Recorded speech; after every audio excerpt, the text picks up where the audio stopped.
everyone! So, kumusta? So, for this video, isi-share ko sa inyo kung ano ang nabili ko sa mall. So, nakabili ako ng mga ganitong baso. So, pataas siya. So, ang naisipan ko is gawin ko siyang pot sa aking mga gymno. So, yan, binutasan ko isa-isa. Nilagyan ko ng 3 butas kada isa. So, ganyan lang.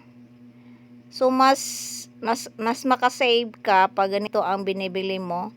So, same naman siya sa mga pots na mabili mo sa pot area. And then, mas mura ito. So, naisipan kong sila na lang ang pagtamnan ko soon. Pag iripat ko na sila pag malalaki na ang aking mga gymno. So, ganun lang guys. Ganyan lang ka-easy ang paggawa ng butas ng ating mga gawing pots. Yan. Maganda silang pagtamnan ng mga gymno.